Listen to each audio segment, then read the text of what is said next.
भाई गजब हो गया। गजब तब हो गया जब हमारे खदरी खड़क माफ में वो चीज मंडराने लगी जिसकी कल्पना शायद कभी इन गांव वासियों ने करी भी नहीं होगी। कैमरामैन को बोलूंगा थोड़ा सा आगे आइए और ये दिखाइए। ये कोई गड्ढा नहीं है, ये निशान नहीं है, ये है उस पैर का निशान जिसकी कहानियां हम हमेशा अपने पहाड़ों में सुना करते थे। आज ये खदरी खड़क माफ यानी कि शहरों की तरफ भी बढ़ता हुआ नजर आ चुका है।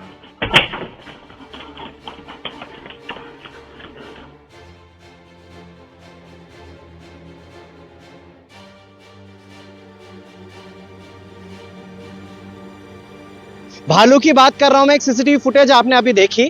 इस सीसीटीवी फुटेज में आप देख पा रहे होंगे कितना बड़ा वो भालू है जो कि यहां से चलते बिल्कुल यहां से आया, वो यहां से चलते हुए आया और यहां से कूदते हुए गेट तोड़ते हुए फिर सीधा यहां से चला गया। हमने पौड़ी में सुना, हमने टिहरी में सुना, हमने जहां तक यहाँ देवप्रयाग यानी कि जो ऋषिकेश से बहुत नजदीक, वहां तक हमने सुना कि भाई कैसे भालू ने पूरे गांव में दहशत मचा रखी थी। और आज एक बार फिर से खदरी खड़क माफ में जो आज तक नहीं हुआ है वो होता हुआ नजर आ रहा है। विनोद भाई मेरे साथ यहाँ पर मौजूद है। विनोद भाई समाज सेवी है, मैं आपको बहुत कम समय से जानता हूँ मगर जितना भी मुझे पता है पिछले कई सालों से यहाँ पे रहे। पहला सवाल आपसे ये रहेगा, क्या आज तक हमने तो हाथी देखा, आपके सोशल मीडिया पे आप दिखा रहे थे सुबह सुबह हाथी चहलकदमी करते हुए जा रहा है, हम देख रहे थे कि गुलदार भी आ रहे हैं। ये भालू वाली सीसीटीवी फुटेज अचानक के सामने आ जाना, क्या ग्रामीण क्षेत्र अब सुरक्षित नहीं? ये जो भालू की घटना आज सुबह जो हमें मिली है यहाँ पे 4:26 पे कि यहाँ पे भालू आया है। मेरी जब से मैं खदरी खड़क माप में जब से हमने अपना मकान बनाया कम से कम 40 साल हमें हो गए। यहाँ पे हाथी हमने सुना है, पिछले 1-2 साल पहले बाघ भी आया था, तेंदुआ भी आया था, उसके लिए भी हम जागरूक थे। लेकिन ये पहली घटना मैं देख रहा हूँ कि भालू अगर आबादी क्षेत्र में आ गया है, हमारे क्षेत्र में आ गया है भालू, तो ये मैं अपने आप में एक बहुत गंभीर विषय है।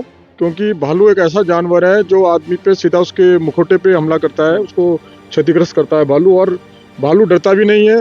भालू के आने से यहाँ पे हमारे सब लोगों के बीच में यहाँ पे दहशत का माहौल है। जैसी मुझे सूचना मिली मैं भाई अमित रावत जी के साथ यहाँ पहुंचा, तो यहाँ मेरे अपने भाई अन्नू रावत जी से मेरी बात हुई, हमारे धनपाल भाई हैं उनसे बात हुई, तो उन्होंने बताया कि वो भालू यहाँ से निकला है। और मेरे ख्याल से अभी सूचना ये भी आ रही है कि पीछे गुलजार फार्म साइड में भी वहाँ भी दिखाई दिया है भालू। तो मैंने तुरंत दमानदा जी जो हमारे रेंजर हैं उनको फ़ोन किया। आज हमारे बीच में अभी वो पहुंचे हैं, वन विभाग के कर्मचारी भी, और मैं इनसे अनुरोध करूंगा इसमें यहाँ पे गश्त लगाई जाए क्योंकि ये एक बहुत गंभीर मामला है। और महिलाएं शाम के टाइम निकलती हैं, सुबह मॉर्निंग वॉक वाले हमारे बुजुर्ग निकलते हैं, बच्चे ट्यूशन पढ़ने जाते हैं। तो अगर ये जब तक ये भालू पकड़ा नहीं गया या इसको यहाँ से वो नहीं किया गया तब तक तो ये बहुत गंभीर मामला है और कुछ भी हो सकता है। मतलब कुछ भी हो सकता है। हमारे साथ फॉरेस्ट से भी हैं सिमल जी। काफी समय हो गया आपको भी इस पूरे क्षेत्र में, हम देखते भी रहते हैं कई बार आपको। क्या कहेंगे पहली बार भालू की दस्तक आपके पूरे क्षेत्र में, क्या है ये, किस चीज का संदेश हम देना चाह रहे हैं? हाँ, ये चिंता का विषय तो है क्योंकि यहाँ पर इतनी आबादी है और इतनी बड़ी आबादी में भालू का आना कहीं न कहीं यहाँ की जनता के लिए काफ़ी परेशानी का वो है। इसलिए हमारी वैसे गश्त डेली चलती है, लेकिन अभी हम इस क्षेत्र में जिस क्षेत्र में यहाँ पर भालू आया हुआ है यहाँ पर हम 24 आवर्स गश्त करेंगे और जिससे कि लोगों में जो भय है उसको हम दूर करेंगे। और अगर हमें यह दिखाई देता है तो हम इसके अपने उच्च अधिकारी से बात करके और अपने जो रेंजर साहब हैं यहाँ पर धमांदा जी से बात करके कि साहब यहाँ पर ऐसा, और उनसे हम बात करके यहाँ पर और भी गश्त बढ़ा सकते हैं। सुबह 4:30 बजे के आसपास की वो सीसीटीवी फुटेज है, यानी कि वो पूरी रात से घूम रहा था। 4:30 बजे यहाँ पे स्पॉट किया गया है। एक भालू बहुत आलसी किस्म का एक जानवर होता है, ज़्यादा नहीं चलता है। आपकी हिसाब से अभी तक जिस हिसाब से वो चल रहा है, जिस हिसाब से उसका वेट भी है, वो कहाँ तक पहुँचा होगा? क्या वो ग्रामीण क्षेत्र के अंदर ही आसपास घूम रहा है या फिर कहीं जंगल की तरफ चला गया हो? हाँ, इसी का हम यहाँ पर अभी पूरी टीम आ रखी है और इसी का हम देख रहे हैं कि जैसे यहाँ पर हमने सीसीटीवी कैमरा देखा, अभी मेरे को गुलजार फोन से भी फ़ोन आ रखे हैं, उनका नंबर मिल पाए वहाँ, तो हम इसका टाइमिंग देखेंगे, ये किस टाइम पर कहाँ से निकला है, और फिर हम इसका अभी इसकी पूरी रेकी करके देखेंगे अभी है कहाँ पर या किधर के लिए गया है। पहाड़ों में लगातार भालुओं का जो आतंक था बना हुआ था, उसमें क्या हो रहा था, पिंजरे लगाए जा रहे थे, उनको पकड़ा जा रहा था, मगर उनका ये लोकेशन नहीं सेट की जा रही थी, ना कहीं दिखाई जा रही थी कि उसको कहाँ छोड़ा जा रहा है। कहीं ऐसा तो नहीं है कि ऊपर के क्षेत्रों से निकाल कर और फिर यहाँ राजा जी बगल में यही छोड़ दिया गया हो? अब वो आदमखोर टाइप का है तो उसको गाँव की तरफ ज्यादा आना, तो वो अब गाँव की तरफ बढ़ने लग गए हैं। क्या कहेंगे इस पूरे विषय में, क्या गाँव से छोड़ा गया होगा यहाँ पे उनको? इसका तो हमें अभी कोई नॉलेज नहीं है कि गांव से पकड़ के भी लाए यहाँ छोड़ा है, ऐसा तो कोई नॉलेज नहीं है। अगर किसी दूसरे राज्य से भी लाते तो बॉर्डर में छोड़ते हैं, तो बॉर्डर में जो फॉरेस्ट होंगी वहाँ पे तमाम बड़े अधिकारी, उनको तो ये संज्ञान में डाला जाता होगा ना कि ये भाई हम ऐसे कुछ छोड़ रहे हैं यहाँ पे, या फिर छोड़कर चले जाते हैं? नहीं, ऐसा कुछ नहीं है। इसको जहाँ इसका जो बड़े बड़े पार्क हैं वहाँ छोड़ा जाता है, ऐसे यहाँ नजदीक नहीं छोड़ते हैं। वो संज्ञान में रहता है फॉरेस्ट। वो संज्ञान में रहता है कि कहाँ इसको छोड़ना है, जहाँ से ये आबादी में ना आए।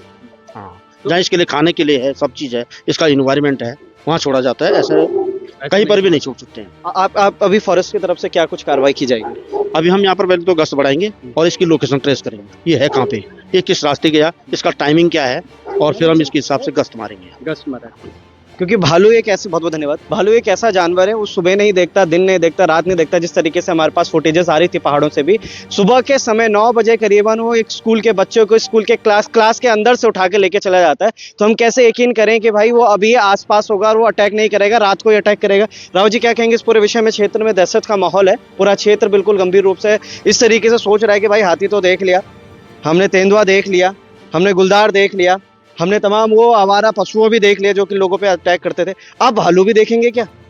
मैं सबसे पहले लोकार्पण का बहुत बहुत धन्यवाद करता हूं, और हमारे बड़े भाई विनोद चौहान जी, जिनकी सूचना पे आप जो है मौके पर पहुंचे। दहशत का माहौल है, जो चीज़ें आज तक करीबन 50-60 साल पहले नहीं देखी गई थी, आज देखी जा रही। तो मेरा मानना यह है कि ग्राम सभा खदरी खड़कमाप जो मॉर्निंग वॉक में सुबह निकलते हैं, वो जो है सुरक्षा से निकले, देख कर निकले। बहुत धन्यवाद। ये हमारे साथ यहाँ पर अभी जिन आप ही का घर है, ये आप ही का गेट है।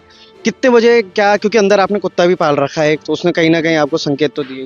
हाँ, 4:30 बजे के करीब वो यहाँ मतलब भौंक रहा था। मैं जैसे ही बाहर निकली हूँ, वैसे मैं घुमाने उसे 4:30 बजे ही लाती हूँ। अच्छा। ऐसे मैंने दरवाजा खोल लिया था। जैसे ही मैंने दरवाजा खोला, मैंने यहाँ आवाज सुनी, कुछ घास घूस की आवाज आ रही थी। वैसे ही वो कूद के एकदम से यहाँ से गेट से चला गया, गेट भी टूटा, कुत्ता भी अंदर भाग गया उसके डर के मारे। मैंने भी सोचा कि कुछ ना कुछ ऐसी चीज होगी, मतलब कुत्ता डर गया। नहीं तो कुत्ते ऐसे एकदम से नहीं डरते हैं, चाहे गाय बछड़ी कुछ भी आए, लेकिन वो डरता नहीं है।